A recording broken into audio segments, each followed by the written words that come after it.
Good evening, everybody. Welcome to this wonderful evening, and let's have a high energy because it was a short Wednesday. Hi, so hoe gaan dit daar? Fantasties, dankie Johan. How do you explain a short Wednesday, Shaw? Well, if you can get a long Monday, you can get a short Wednesday. Oh, I see. Okay. All right. Yes. I understand. Hi, Richard. This is your language, people. I'm not English. You figure these things out. Hello from a cold UK. Wonderful. You know the UK will be much better if it had a bit less rain. I know you're telling me. You're right. Yes. All the smart people left the UK about 300 years ago to come to sunny South Africa. And then now we're going back. Well, I wouldn't say they are smart, but okay. Well, Rich, you're probably not going to give comment on that because you're one of those who left. Oh, no, we were first sent to Australia. With that clump. It's not smart, it is good looking. Yeah. Awesome. Hello, Michelle from Langebaan. Hi, Yvette. Hello, Andries. Hi, Len. Hi, Eugene. Good to see you guys here. You, Unita. Awesome, guys. Thanks. Great to have you here. Hi, Tanya from Cairo. Unita from Cape Town. And then you get Cape Town, stormy and rainy outside. Yeah, that's why the clever people landed in Cape Town and then moved north to Gauteng or Transvaal. Okay. But Chris, we know why you're there because you decide you're going to sacrifice your weather to represent us down there in the Cape. So we appreciate that. Now, guys, I must admit, I love the sea, except for the sand, wind, and water. But other than that, I just love the place. So, okay. USA. Thank you, Grant. Centurion, ja, klip gooi van hier af. Sharon, also. Hello, Skalk. I'll say Mainland. Yeah, I'm now in Fury Glen. So, Andre, that's half a throw of a clip. What's that? A rock in English. So yeah, awesome guys, welcome. Good to see everybody joining us. Mike, now after I've taken all the wind out of your sails, so I'm going to hand it now back to you, as you're actually the presenter, not me. I'll try to behave myself. Is Mike doing the presentation tonight, Joe? Did I say Mike or did I say Rich? I said Mike. Yeah. I spoke to Mike earlier on WhatsApp. Yeah. So yeah, at least I've got the surname association correct. Yeah, no, you did that. Yes. Well, some of us got homesick and they had to return to the Cape.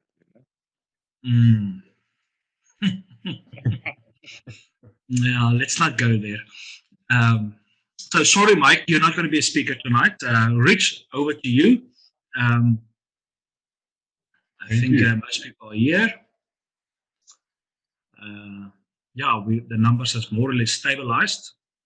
Rian, I heard you're having internet problems, so good to see you here. Awesome. Okay. Okay, I'm going to mute myself now, Rich. And all right. You can do your thing. Thank you, Shaw. Thanks and good evening to everyone. Nice to be here with you for the third week in a row.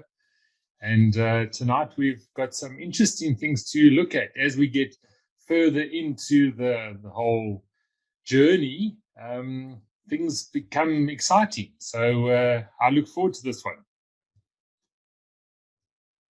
So far on the journey, as you would know, success is all about you. And this is a process or a journey to experience it. And you could even go as far as saying you are today exactly where you have chosen to be. And perhaps it's time to look at some other things so that you can speed yourself up or accelerate the journey a little bit. You will need to conquer both the money and the relationship world, as we've looked at in the last 2 weeks. But tonight we're going to look at a few other things that are going to help you experience and unlock this journey for yourself. I just love this saying, and this came from a song, and it was from the lyrics of the anthem by Jesus Culture. I don't know if you've ever heard it, but these words are virtually the song. And but it's so important that we understand that you were born for a time like this. He is calling you. Wake up, it's your time to shine. So let's have a look at that. First, before we go any further, I want to ask you, who or what is a leader? Has anyone got anything that they would like to comment on that at this moment in time? Who or what is a leader? Anyone want to hesitate to guess? No. I believe. No. Yes. I believe a leader is someone that walking in front with example and not only instructing but showing. Mm-hmm. And also Good. sharing and plowing back previous experience. That's a very nice explanation, I must say, Leon. Thank you. That's great. So the definition that is here is that, and as Leon was mentioning, it's about action. It's about doing something. It's an example that can be followed, and it's action. And that's probably the most important thing that we're going to talk about tonight is action. Einstein says we can't solve problems by the same kind of thinking that we use to create those problems. So we're going to have to think differently. And as a leader, well, we have to think differently as well. Who knows what the opposite of a leader is?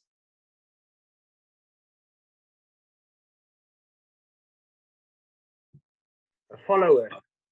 I've got a few suggestions, but I don't want to swear tonight. I would agree with you, Charles. In action, there's a lot of suggestions and they're not pretty. But what I can tell you is that a follower is not the opposite of a leader. Okay? Remember what we said about action. Now, to be a leader, it requires action. Therefore, if you're a leader and you're setting an example, you are doing something. A follower, by that definition, is also doing something. He's following the leader. So if the leader is moving, which we presume is the case with action, then the follower is the first follower, the person who's following the leader. He is mimicking the same example that the leader is doing. That's what a follower is doing. So a follower is actually not the opposite of a leader. A follower is actually a leader because he's doing what the leader is doing. Do you see the picture now? So then what is the opposite of a leader? And maybe you should think like Charles then.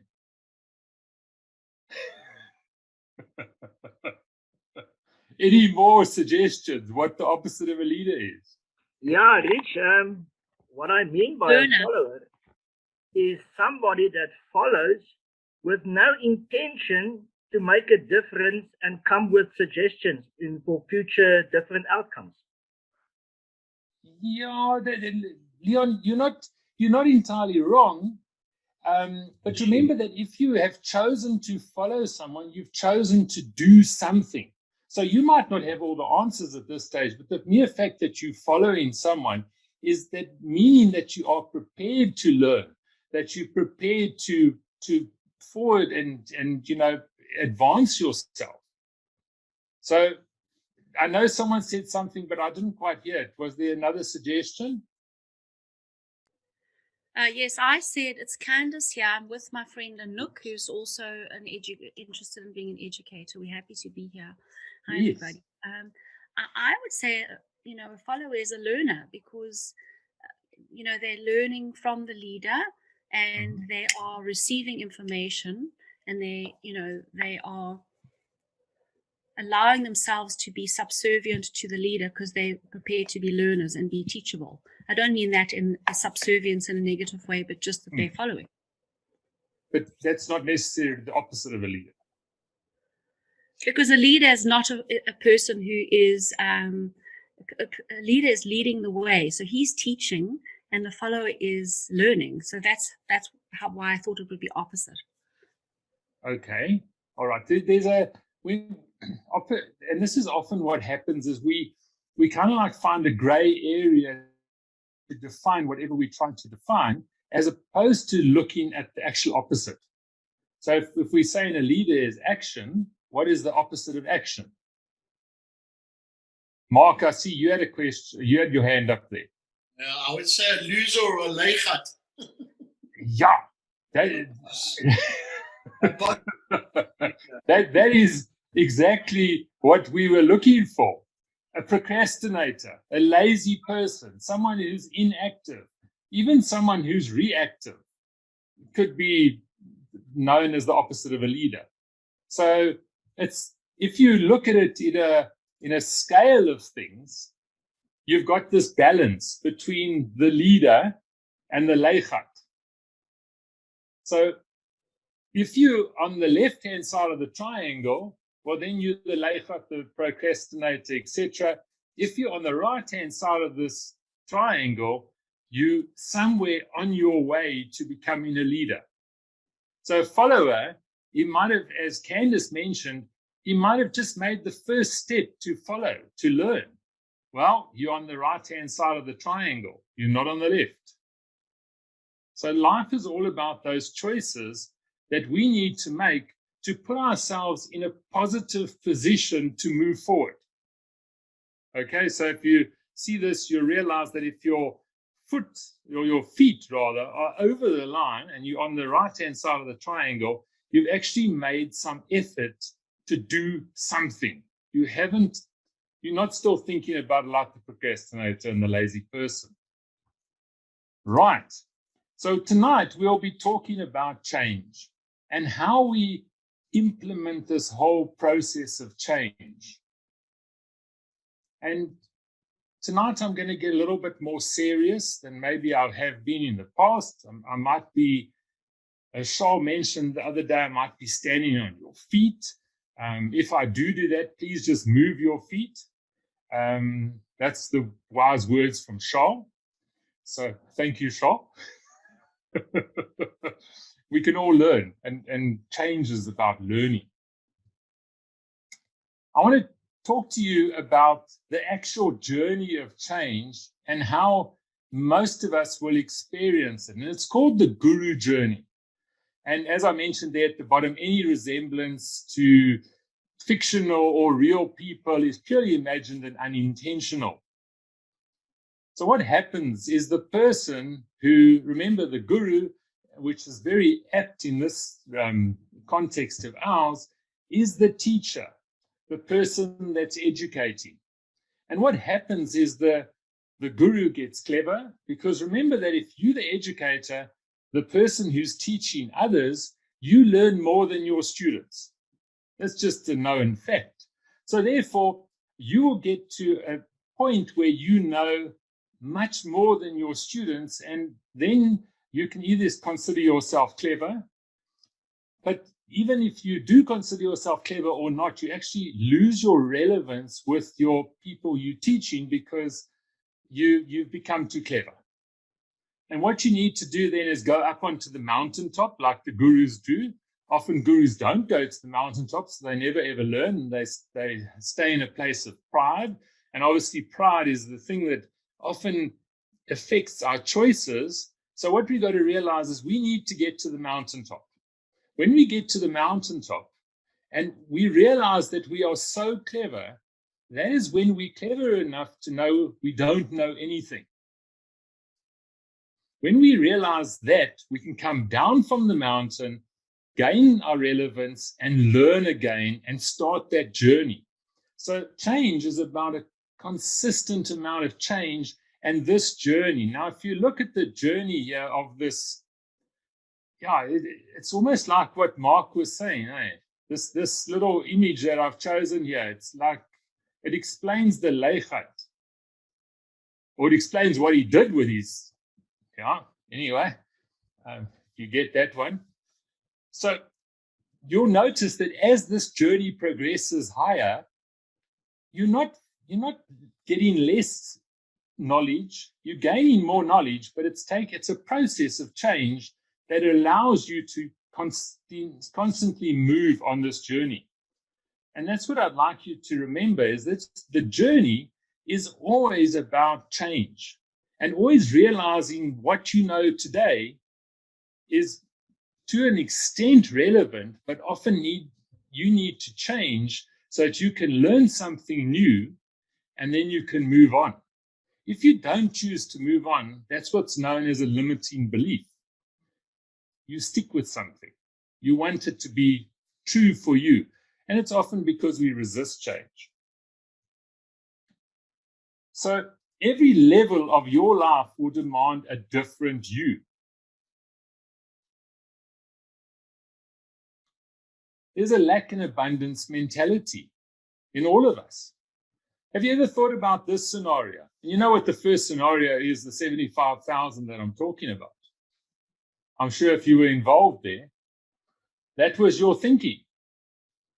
Do you understand that although it seems like something good or a lot, okay, it's more than the 15,000 that Shoal spoke about on Monday night, but if you think that is a lot, then you've still got a lack mentality, because that means you haven't understood the MyWealth system, and you haven't taken in the planner and understood what MyWealth can do for you in the future. Because 75,000, that was limited. That was a ceiling. MyWealth, no ceiling.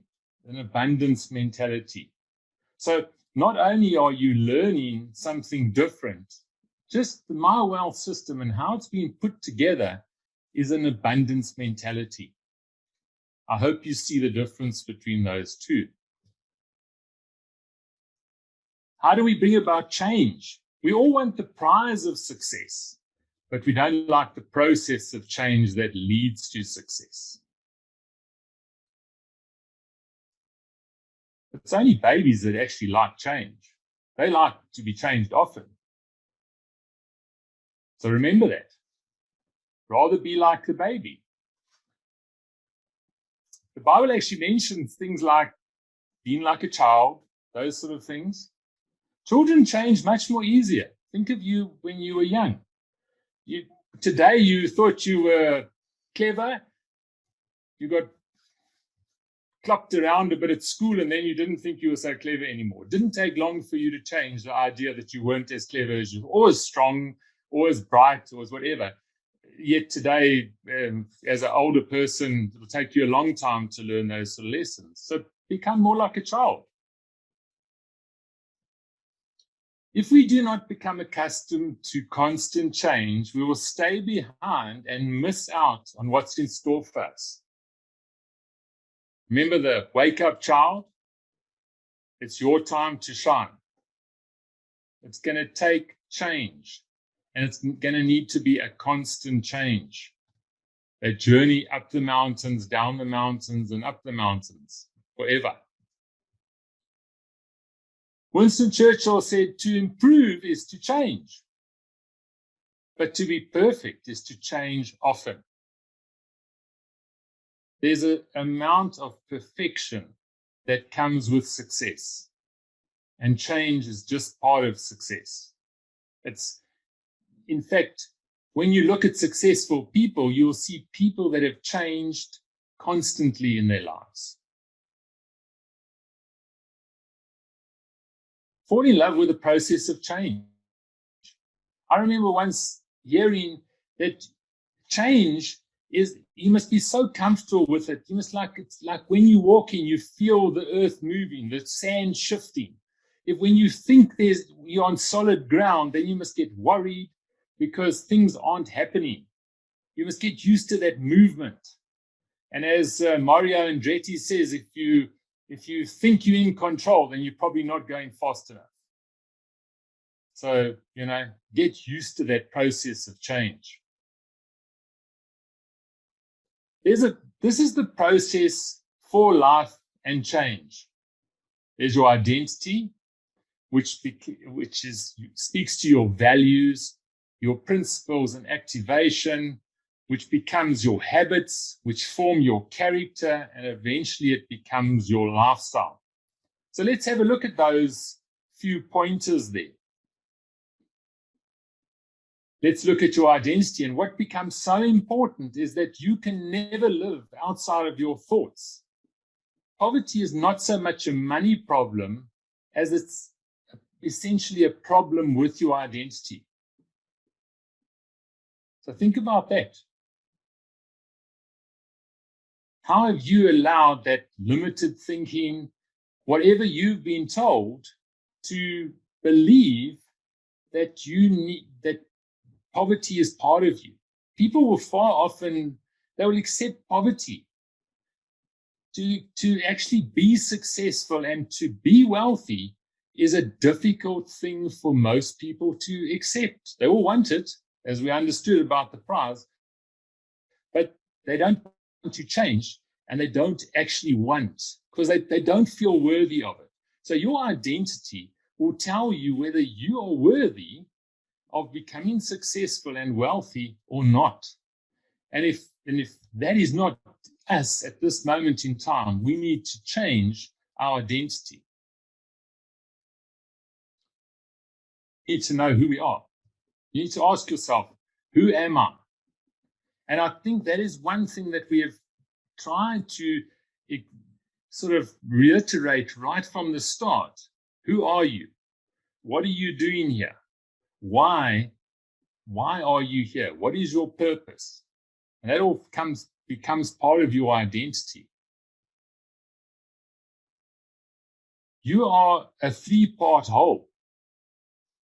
There's your spirit. That's where your meaning, your purpose, and your love is. There's your heart, which is relationships. Then there's your conscious mind, where your thinking and reasoning takes place. And we spoke about how you keep those thoughts captive. And then we have the subconscious mind, and this is often where change needs to take place. Our beliefs, our attitudes, our feelings, our emotions, our memories. Memories talks about forgiveness. Our emotions, how do we feel, not about other people, how do we feel about ourselves? What do we accept as the reality about ourselves? Are we prepared to be different? Or do we think we need to, it'll be more comfortable, certainly, to stay as you are? But there comes a point when you need to change. And if you would like to embark and unlock success in your life, you will certainly need change. And then there's your soul, where your personality, your choices, and your nervous system is. And then there's your body. And remember, we are spirit, we have a soul, and we live in a body.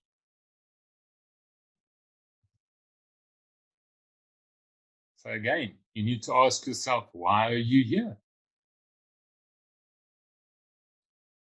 And it's going to sound like I'm keep playing the same record, but if you cannot answer this question, success will always be just that little bit further away from you.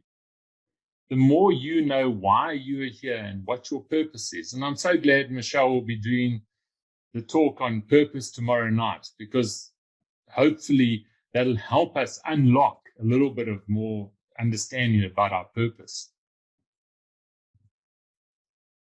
Long-lasting change and success is only sustainable if it is constantly produced from your inner conviction that this is who you are and what you are called for on earth.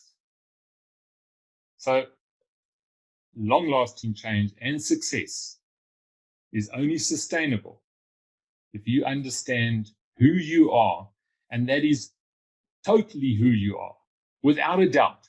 If I wake you up in the middle of the night and I say to you, what are you about? You need to know why you're here and what you're doing on earth. If not, whatever you're doing is temporary. And you're probably still in the process of change. And that's not a bad place to be. But understand that that change needs to sustain and continue and be constant for you to achieve success. Moving on to our values, they are the things that have been handed down to us. These are the beliefs that are handed down to us. And why change becomes so difficult for people is when we try to change, the first thing that we will do in a change process is to defend our beliefs, whatever your belief is. So if you believe that you should actually be poor and the idea of wealth comes your way, well, the first thing you do is go like, no, that's not for me. Why is that not for you? This is what we've got to understand. Who told you that? Just because your grandfather did this, your mother did this, your sister does this, now you also have to do that? That is not enough conviction for success. You need to understand that you've made your own choices around your own, whatever you believe to be the values and true for your life. If you are committed to those values and that they have become your decisions, then you have made decisions that will potentially put you in the correct decisions or in the correct path to success. So what do you believe? You got to ask yourself, what do you believe about the MyWealth system? This becomes so important as we move forward, because this is the most dangerous phrase in the language. We've always done it this way, so why do we have to change? Why is change necessary? Surely it's working, it's not broken, we don't have to fix it. Those are the sort of things that you hear. Is that going to serve you for the rest of your life? Or are there things, lots of things that need to change? You see, you might believe in MyWealth and the MyWealth system. You might believe in it to the fact that it'll work for Charles, it'll work for the others. But do you believe that the MyWealth system will work for you? Do you believe that what we are showing you here in the success mastery, is this for others? Is this just information for you? Or are you believing that this can be what catapults you to success? Those are the things you've got to ask yourself. Make them yours. Take ownership of it. Remember John Mason, the guy who we read the book the other day? He's got another book. It's called You Were Born an Original, Don't Die a Copy. One of the things I want to say to you here is if you're thinking, oh, I hope there's another download for me. Well, yeah, this is where I want to question you. Do we think that success is going to come to us if we always get things for free? Or sometimes we've got to decide, if I liked what John said in the first book, perhaps I need to buy this book. You see, it's the actions that you take that will determine your success. If you're always waiting for a handout, or you're waiting for someone else to do it for you, or someone else to tell you something, those aren't bad ideas, but those are the things that losers do. People who don't believe in wealth, well, they do believe in wealth, but they believe in wealth should be shared amongst everyone, instead of working for your wealth. There's a difference, and that's something when you look at your values, your character. What are you thinking for yourself? What are you doing that's different from others? Or are you like the sheeple? You know who the sheeple are? Who's unfamiliar with who the sheeple are? I've personally tried to be a sheeple, but for some reason it doesn't work. Yeah, it's difficult because they all want to meh at the same time and no one gets heard. So you'll never have a voice as a sheeple. But there's many, and I think Charlotte alluded to this on Monday night, and this is what the sheeple do. Sheeple panic. And then they run wherever they think there's something. Okay? What is your belief? How are you allowing what's happening around you to show you what's happening? Remember, I told you about gratitude and how gratitude unlocks the doors that were never there. Now, that's fantastic. So now suddenly we've got hundreds of doors and we've got to try every door. No, that's not what it's about. You see, in the principle of gratitude, do you understand more than just the fact that the doors are going to open? You understand the fact that, firstly, you're thankful. And not only are you thankful for the doors that are there, but you're thankful for, firstly, the wisdom that you've received so that you know which door to open. So sometimes we've got to move back to the basics and say, do you know why you pray? Who knows what you can ask for in prayer? And there's not a lot of things you can ask for in prayer. Yeah, you can you can kind of like remind God of what he's doing already, okay? Because he's looking after your family, but you can be thankful. And then the Bible does say you can ask for wisdom. So ask for wisdom and be grateful for the wisdom that's given to you. It's given to you already, just like success is given to you already. So because God has given you wisdom, he's also given you all these doors, and he's going, here you go. And you go, oh, I must try this one. No, I must try this one, and I'll try that one, and I'll try that one. No, well, you'll never get down the passage. You'll never get to where you're going if you're going to try every door. You need to use wisdom and move forward. So be thankful for the wisdom that's given to you and use that wisdom. Our principles and activation are easier when we involve other people. In fact, this becomes a crucial part of trying to accelerate things because other people have learned things before we learned them. Instead of us trying to learn the hard way, well, find yourself a person that you can look up to, that can be your mentor, your coach, whatever you'd like to call it, and learn from those people. That's what involving other people in your life. And then once you've involved them, then ask them to be so that you can be accountable to them. It's no use just listening to people. We can take advice from anyone, but the fact is we need to be accountable to people in our lives. So when you involve these people, make sure that they hold you accountable for what you are learning from them and what you're actually doing, what you say you're going to do. So and it's a promise. You make the promise to yourself, you make the promise to the person that's involved in your life, and they hold you accountable for that. It's a good principle. Habits.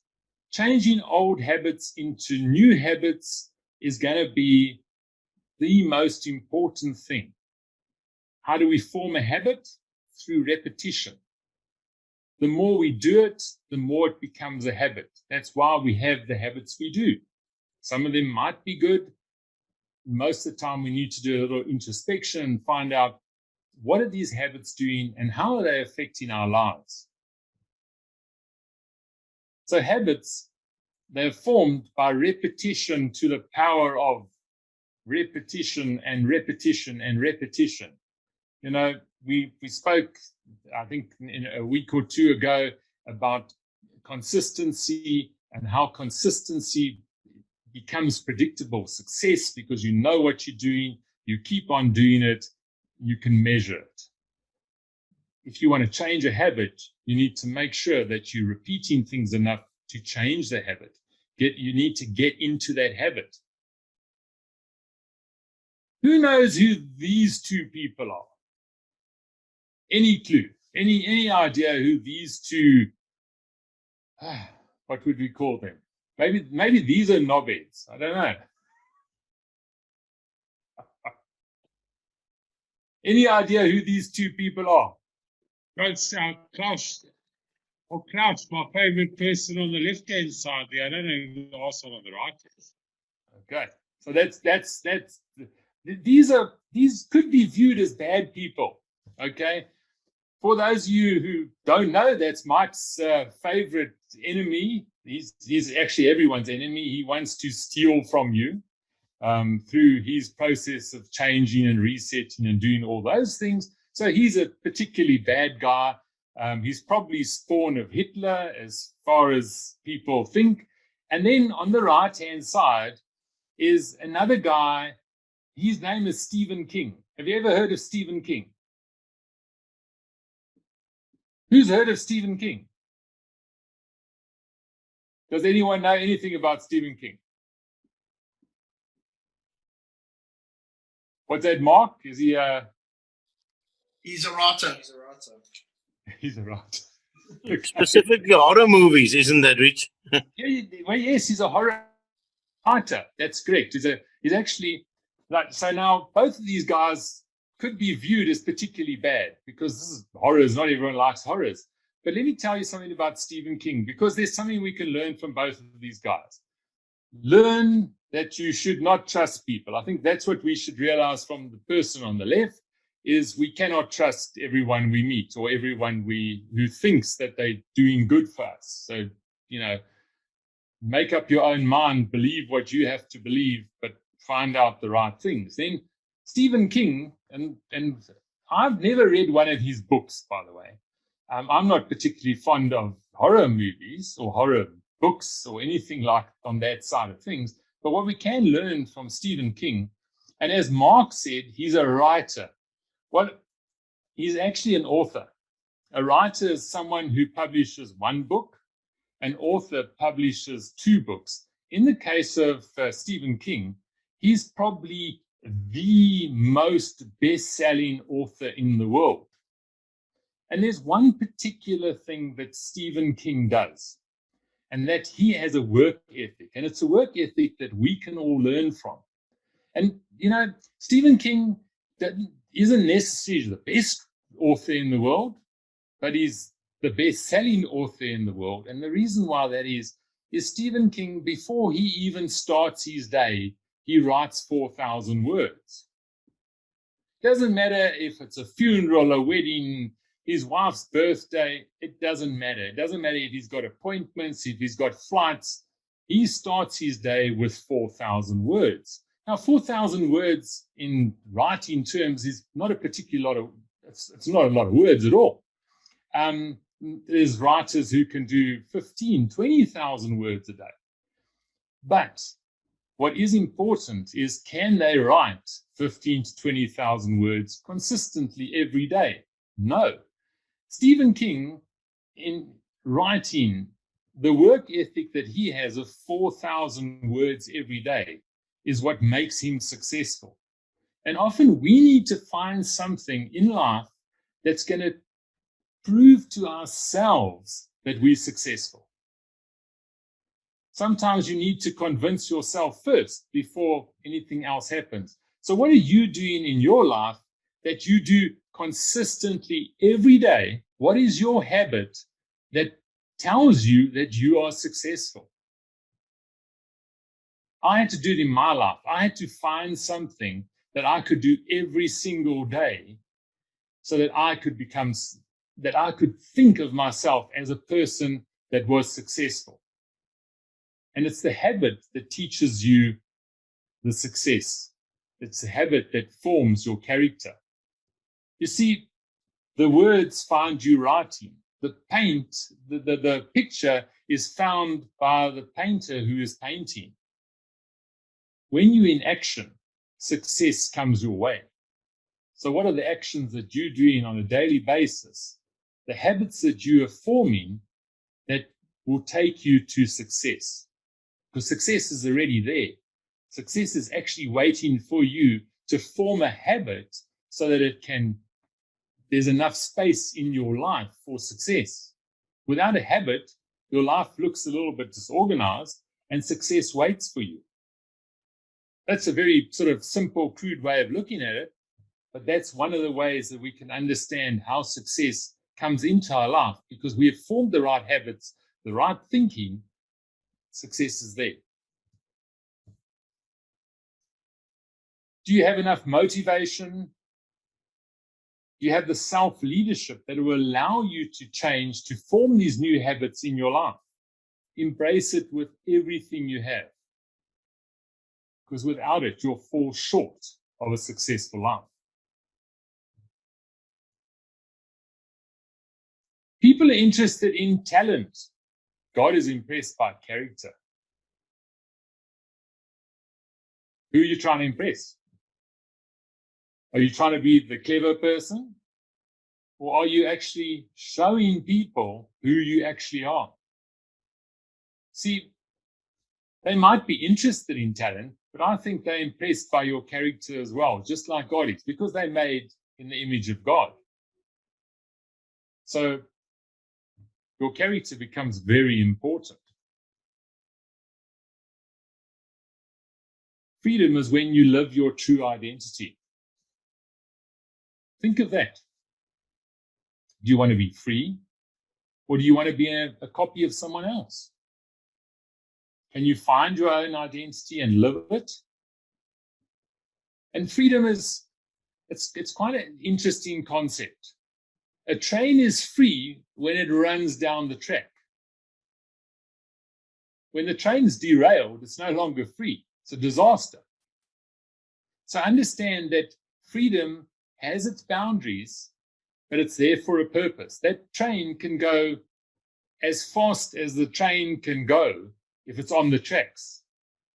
And you can go as fast as you can possibly go if your life is grounded in the habits and character that are expected from you.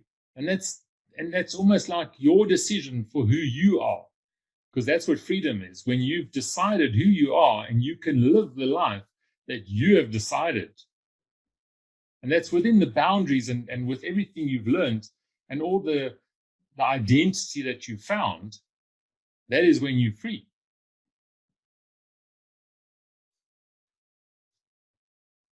Helen Keller said the following: character cannot be developed in ease and quiet. It's only through experiences of trial and suffering that we can be strengthened, our vision cleared, ambition inspired, and success achieved.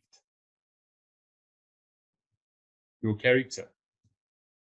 One thing I want to say about character is that part of your character and how you remember in a few slides back, we spoke about how you need to involve other people into your life and that you need to, be accountable to those people.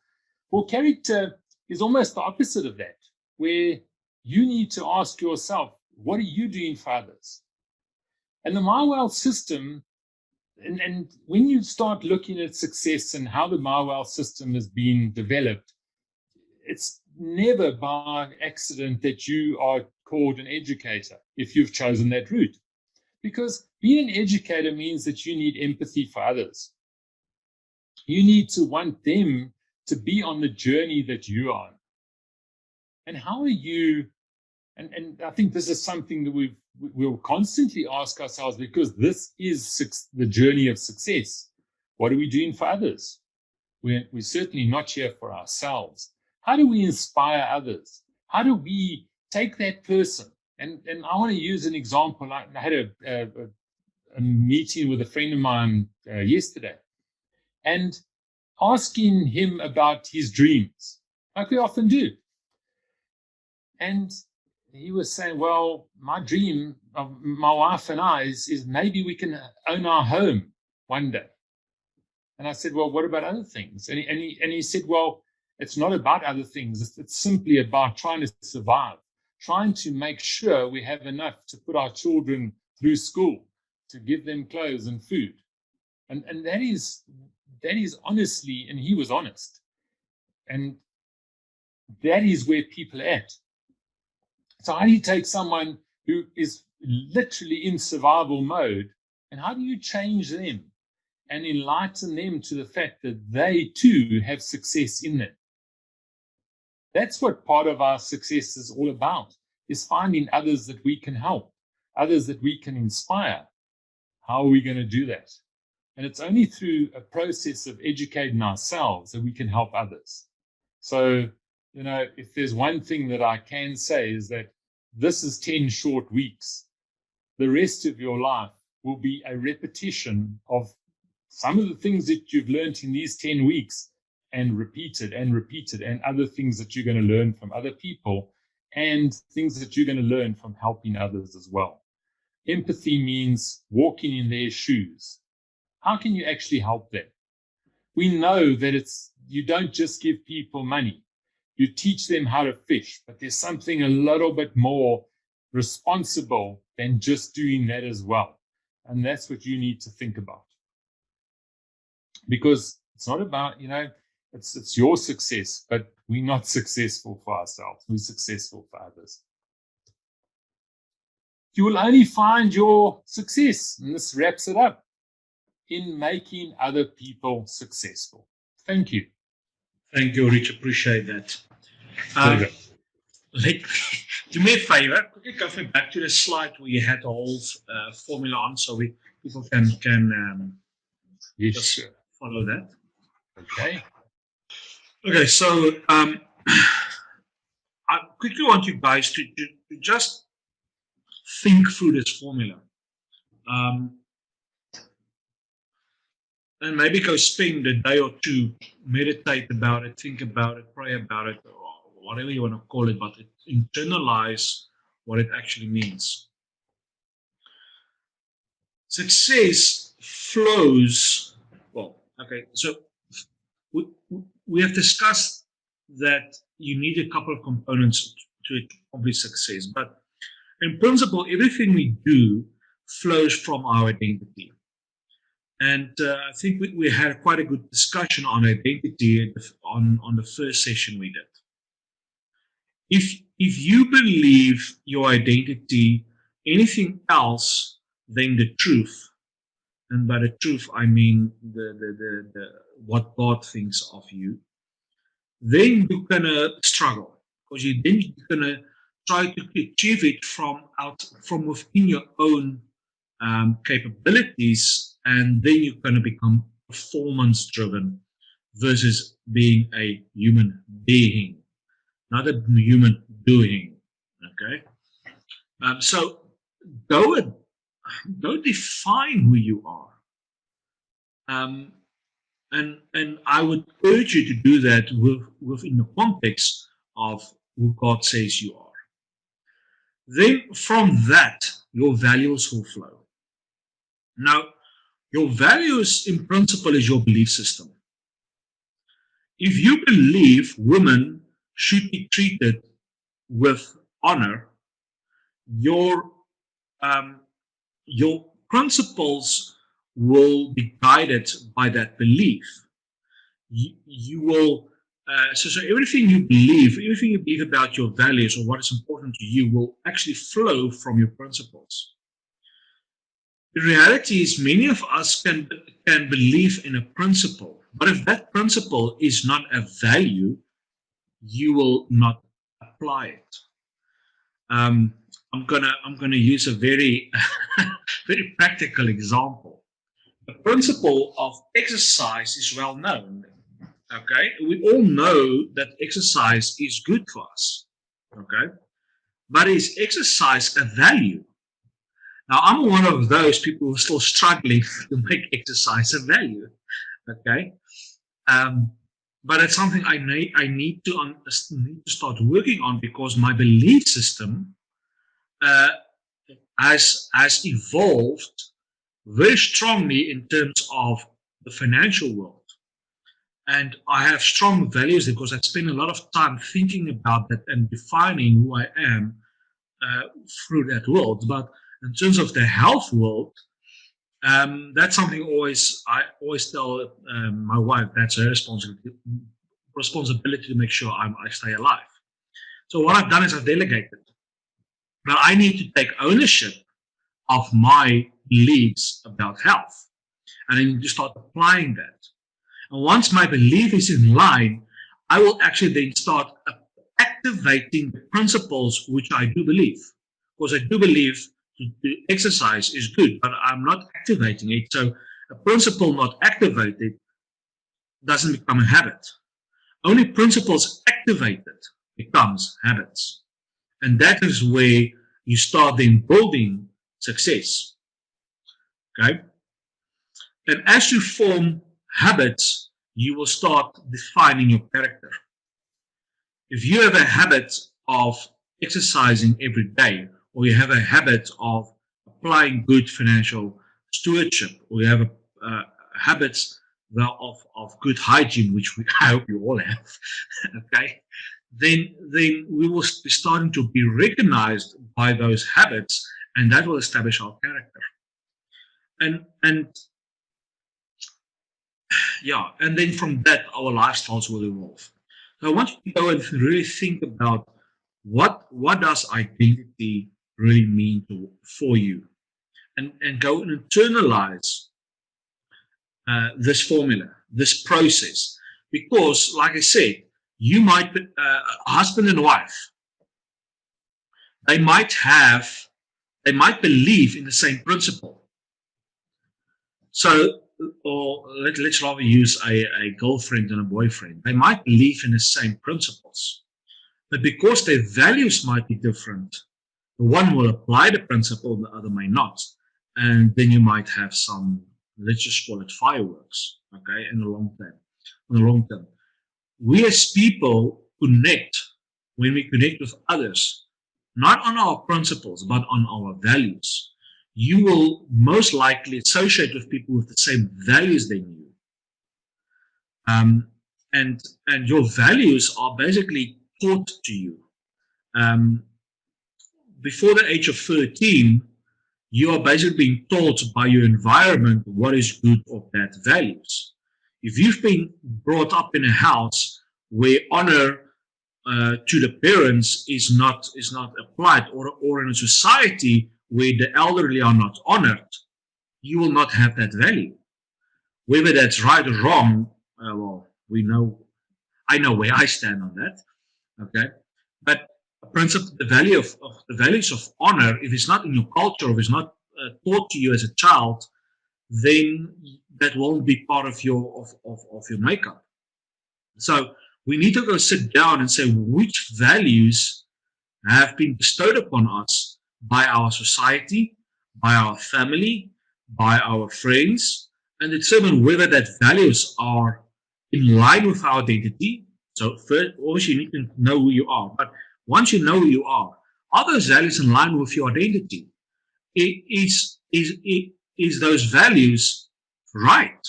Because there's many values in people's lives that is not right. Just because everybody else is doing them doesn't make them right. Okay, we're not sheeple. We are people. We've been given a sound mind to think through things, and if we can realign our values and then start activating them, then we will eventually go through the process and achieve success. So yeah, so write this down or take a screenshot and go ponder about this for the next week or 10, and really internalize what this means and where you stand. Yeah, something great about teenagers, great, I'm going to put that in the air brackets, is that teenagers usually challenge our values, but it is actually right to do so. The way they do it might not be always the best way of doing it, but as a young adult, you should go through a phase of challenging the values you have, establishing who you are. And many times in society, we are, let's call it, discouraged or punished for questioning certain things. And and we never sort ourselves out, and we can't sort ourselves out for what we stand and what we want to do in life, then you can't live a fulfilled life because you have no clarity. But yeah, so go think about this. Skulk, can I please have your input? Hello. Let's say. Yeah. I'm already pondering these things very, very deeply. And one of the things that stands out for me is the principles that we live by. It will always flow from the values that we espouse.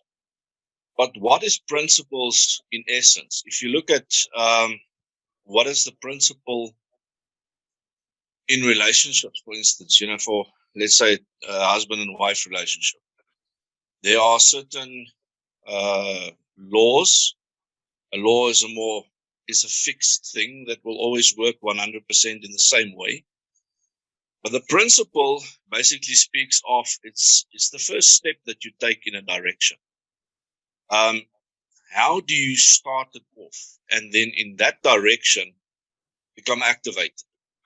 And so when we start something wrong, and it's a good analogy that Rich also used when he spoke about what is the first thing that these guys do in their day.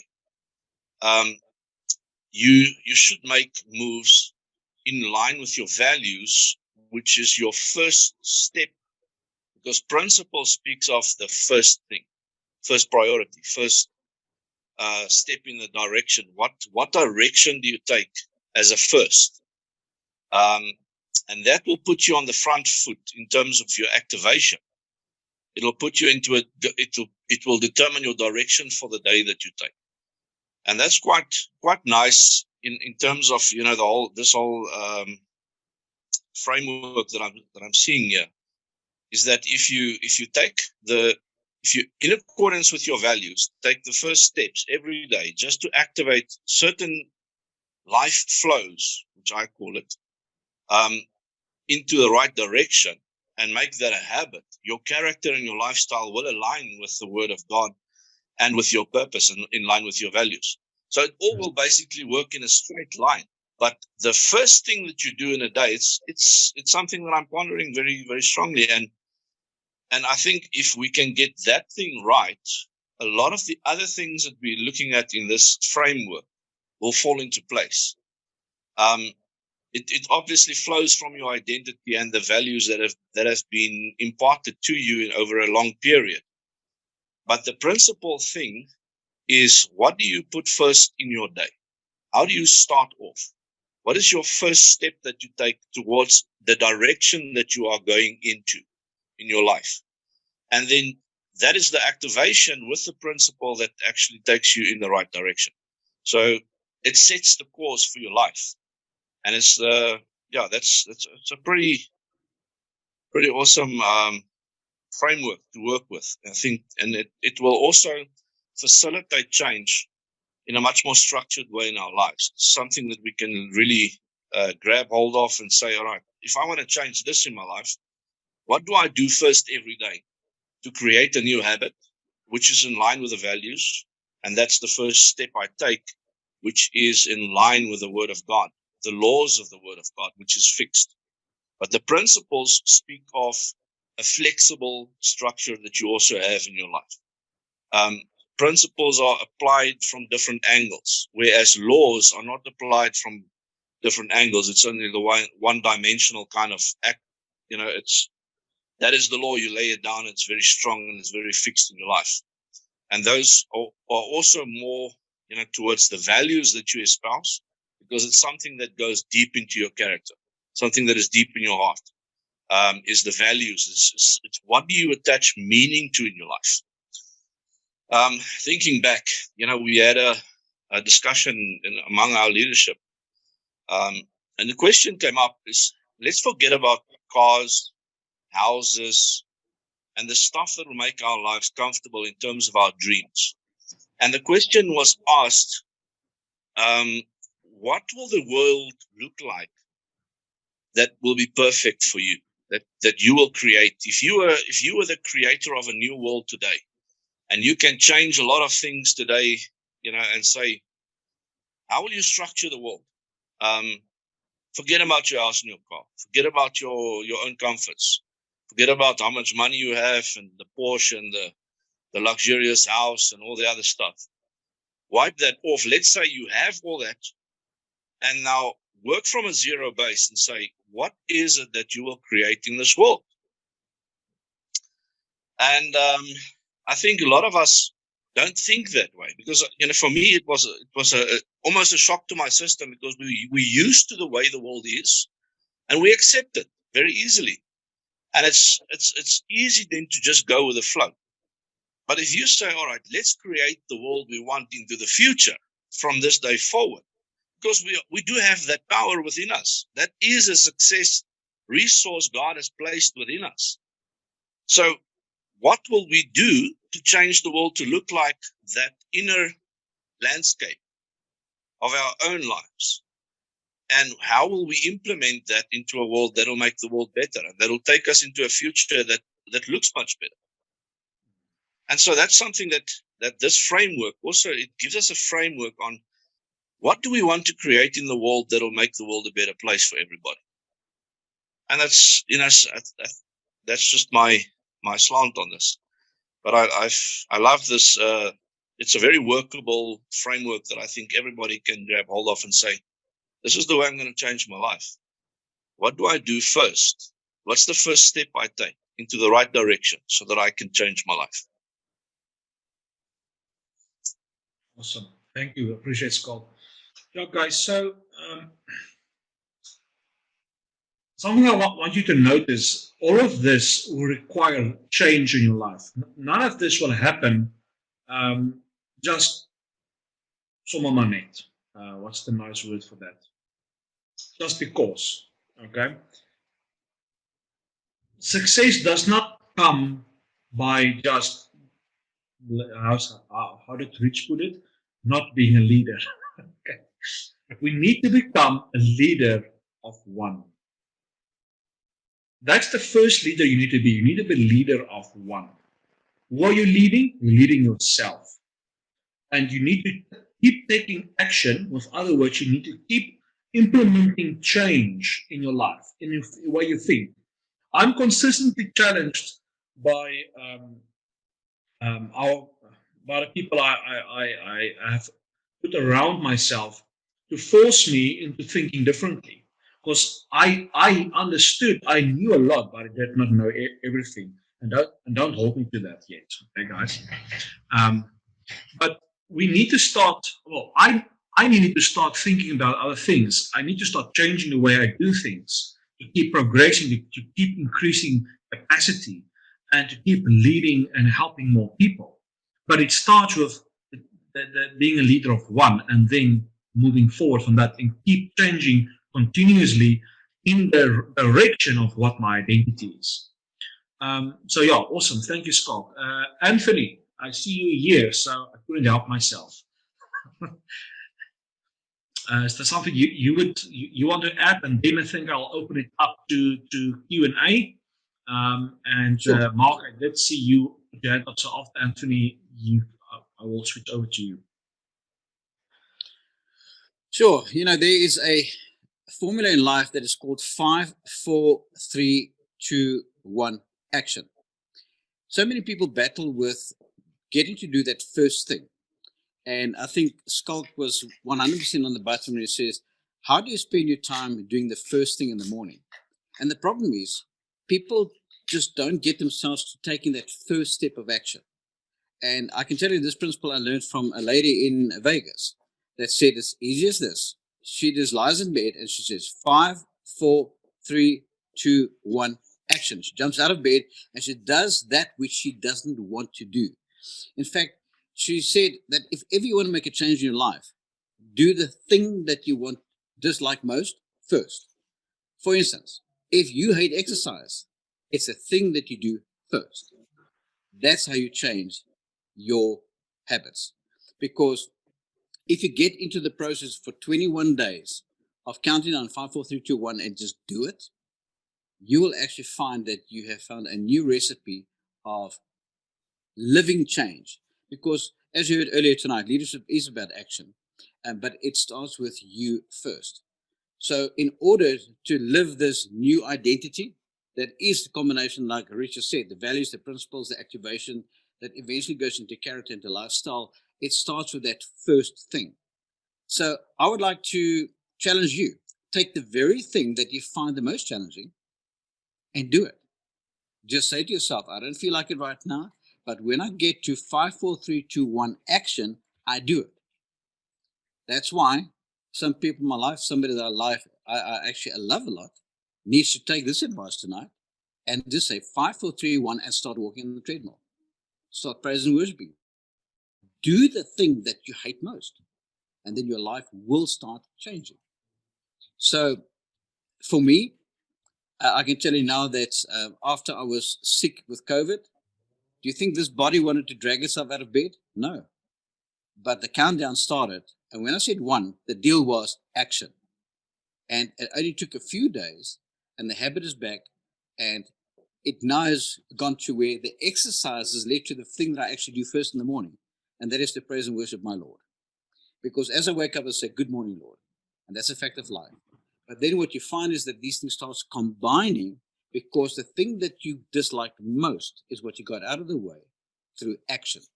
So I just want to encourage all of us, take action, because the value that drives you within is what will make you change the way you see things. Question, do you value yourself enough to do that which you have not been doing? Leadership starts with the word self. Let the value drive you. That's my input. Awesome. Thank you. So, Rihanna, I hope you heard Anthony said you must go exercise a bit.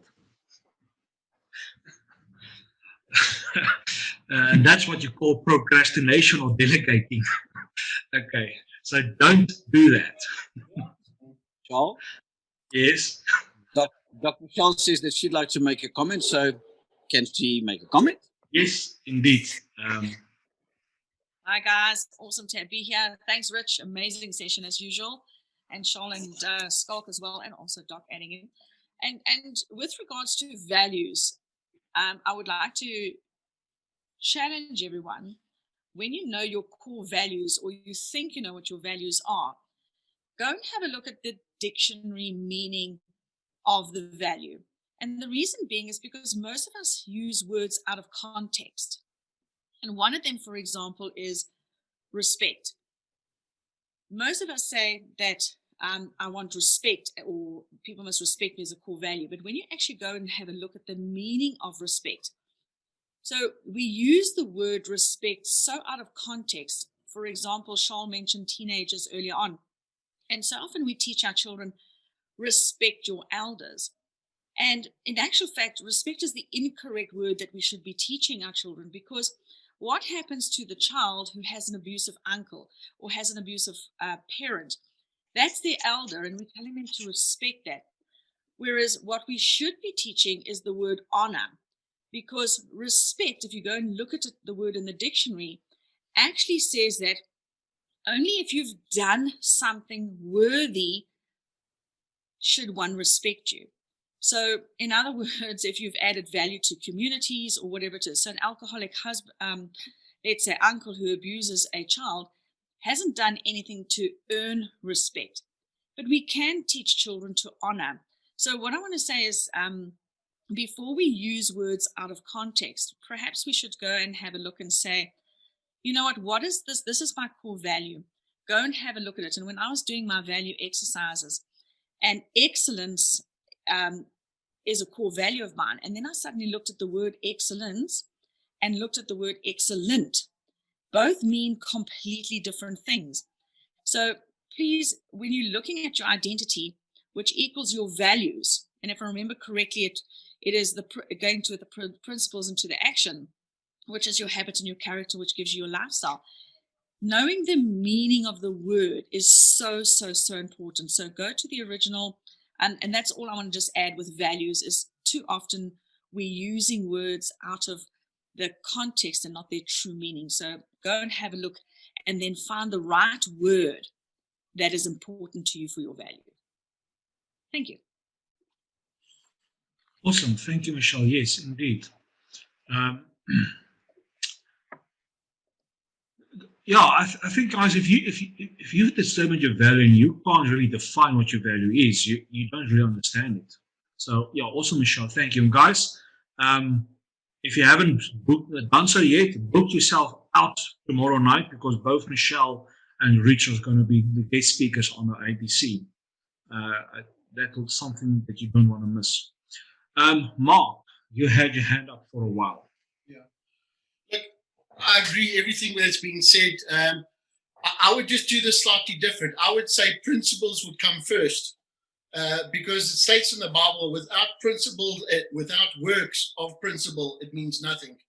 So it's all fine saying I believe in God, but if you don't actually work on it and build a relationship with God, and that goes for your character, I think the rest of the stuff falls into place, because it becomes habit forming if you continuously doing it and building it. Then you also build your character, and your values all fall into place underneath that. So I would have done it slightly different, but you're exactly correct what you're saying, how it's done. Awesome. Thank you. Appreciate it. Okay, let's see if there's any great questions or feedback. In case you guys were wondering, this is called a mastermind.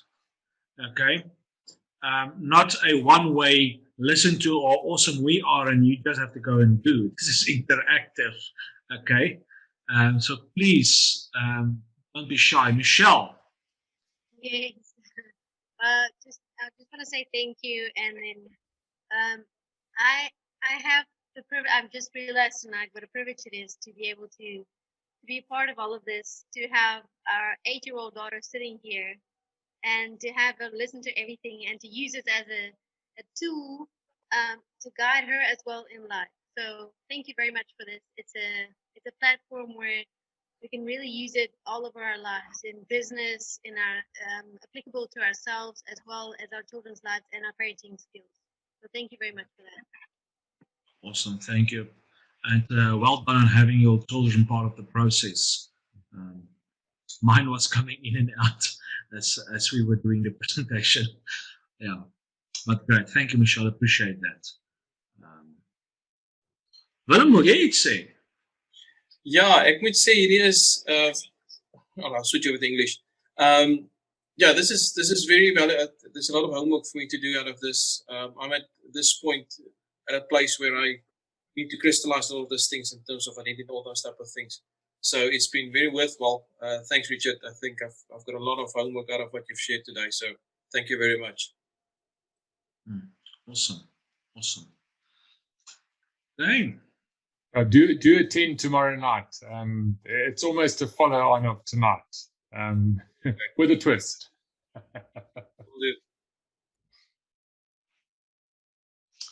Okay. Sal, ekskuus, ek wil weer ietsie sê. Rian, so ons kan nie, ek weet nie waar ek sien julle die handjie nie, want ek en Len, ek praat met Len om daai handjie ding. Myne het net handjies klap en dit. Hy het nie 'n handjie nie. Dis hoekom jy laas my gesê het, nou. Maar ja, ek was 'n bietjie off. I was a bit down when this whole webinar started, and I think what I'm learning is that if you don't believe in yourself, how can you lead others, and how can you let them believe in you? So,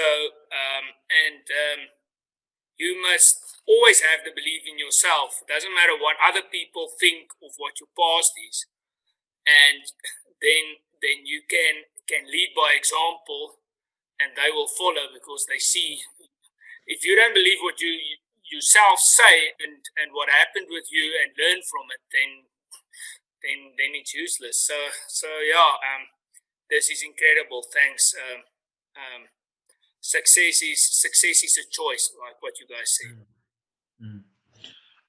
Rena, I just want to touch on that. Why can you believe in yourself? As you said, because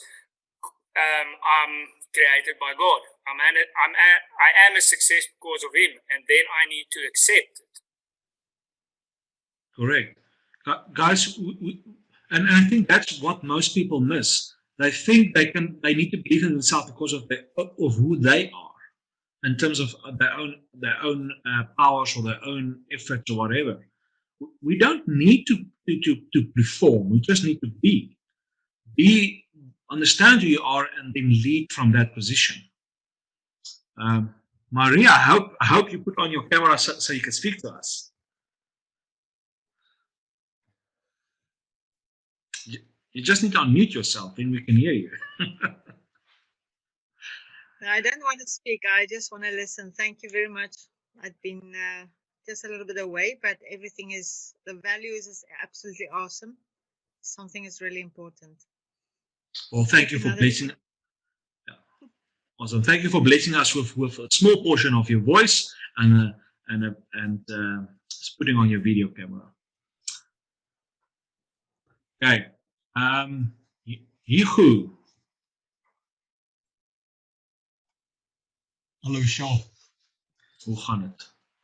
Goed met julle. Uitstekend. Shaw, I've done have a question. Basically, mostly a statement.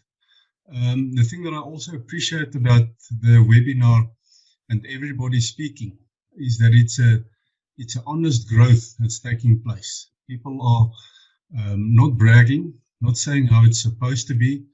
We are learning together, and that's one thing I really appreciate about this webinar. And I saw some of the comments as well, and I was listening to Rian last week as well, and I was thinking about his comments a lot, where and he said exactly that, and that is that before other people can believe in you, you must believe in yourself. And also, I've read that a prophet is never acknowledged in his own town. So he mustn't think, or people mustn't think that they must impress other people. It's like you said, you must impress yourself first. So it starts from your own soul, and not to trust in things or people, but first trust in yourself. Well, this is a growth for me as well. All the comments coming through and everybody saying their things, and be aware and open to change. I think that's also important. And I really appreciate this. I think it's a great initiative, this. I enjoy it. Thanks, Charles and the team. Awesome. Thank you. I appreciate that, Hugo.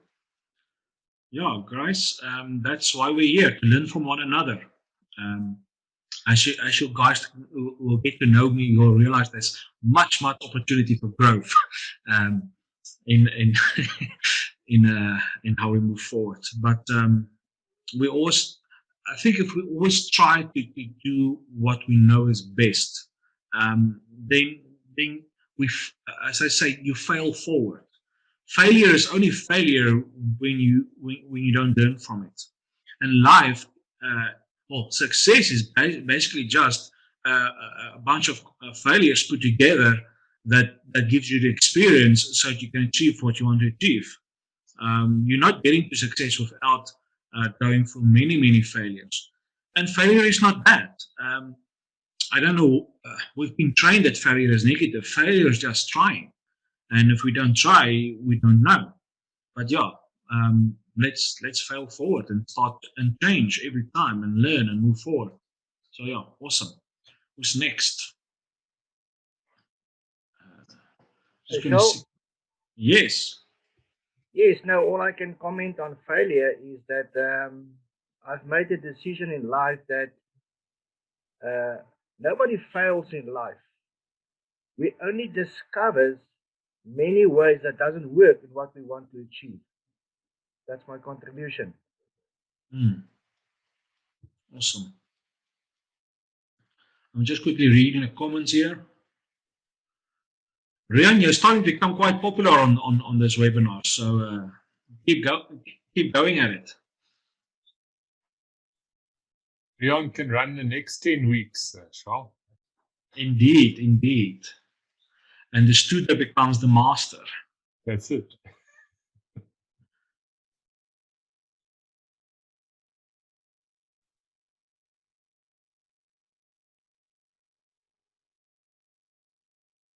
Awesome.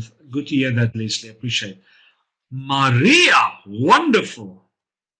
Righto. I wanted to say something. 3 o'clock in the morning here, or 4 o'clock in the morning here in Korea. Excuse me. I just want to say about failure. Failure makes you humble. On the type of failure, but if you have made mistakes, then you can understand when other people may make mistakes. And as I said, it keeps you humble. It keeps me very humble. Thank you. Yeah, failure makes us realize that we're all human, and one is not really better than the other. We are all learning. But yeah, awesome. Thank you. Appreciate it. Yeah.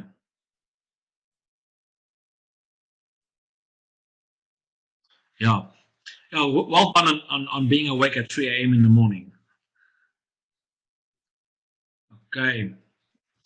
I think, Rich, I think we're going to hand over to you if there's nobody else who wants to say something.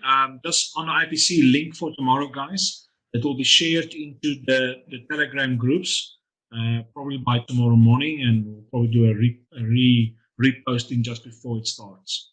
Willem? Lydia. Oh, sorry, Lydia. Yes. I don't know very much about the financial world, and I find all of this extremely challenging and intimidating. And yet, when I start thinking of who I am and how in the last, say, 10 years, I've invested deeply into find out who I am, what's important to me, what I can and cannot do, I'm finding that the intimidation of the financial world leaves then, that it starts to fall in place, that I actually bring more to the table than what I think, that not to think of it as a different world, but just the same me, just in another key of music. And then it also, so when I do fail, when I make my belly flops, it still burns, but it doesn't go right to the bone. It just skin deep. Yes. Yeah, awesome. Guys, and I want to encourage you, some of us are financially orientated. Some of us are engineering orientated. Some of us are law orientated. I don't know why, but there are people like that. Some of us are health orientated, and the reality is no one of us can be everything and everything. We need one another. So some of you are not financially orientated, and that's 100% okay. But as I must learn the basics of jogging on a treadmill as instructed by Dr. Anthony, I don't need to understand how the muscles work. I just need to know I have to pick up the muscle and put it down, okay? So there's certain levels of knowledge you have to have, and there's other stuff you don't have to have because you have someone else who's the expert in that. And that's what we've tried to do in MyWealth, is those who want to become experts in finance, they can become coaches. Those who just want to be healthy, like jog on a regular basis, they can become team leaders and educators. But you don't have to become the expert. You just need to know, don't go buy clothing on a credit account. I mean, that's basic financial principles. So, and together we can all succeed because each one within their lane, but together. So if you're one of those guys who do not understand finance or don't get it, it's okay. I don't get, let's call it modern art. It doesn't make sense to me, but there's people who love it. Okay. My wife is one of them. She loves art, and that's okay. They make life interesting. I make life a bit more comfortable, but very boring because I'm kind of square. Okay. We need the arty people. We don't need to understand them, but we need them. Okay. So, yeah, thank you. Thank you for everybody who's different from the financial people. We appreciate it. Okay. I think that's everybody. Rich, I'm going to hand back to you. Thank you for allowing us to do the session tonight and preparing the training. I think we got a lot of value from that. Great. Thanks, Shaw. Yeah, and thanks to everyone. Just a reminder about tomorrow night. As I've said, Michelle will be speaking about finding your purpose.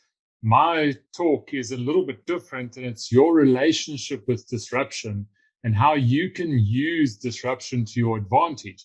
And it's not the technical disruption when Apple makes something and Samsung feel sorry for themselves. It's how disruption actually works in your life and how you can use it to your advantage by understanding what you do on a daily basis that disrupts others and how others disrupt you and how that causes an interaction and sometimes conflict, because conflict is also a disruptor that you can use to your advantage. So we'll be looking at many of those aspects and just how you can make it practical in your life. And do join us tomorrow night. I look forward to seeing you. And if you're not going to be joining us tomorrow night, then hopefully you'll join us next week for another session and of Mastermind. And hopefully next week you'll bring more questions. But maybe I do understand, and this is one of the things about disruption, is that often when we disrupt you, and tonight might have disrupted you, is that it doesn't happen immediately. You don't get it immediately.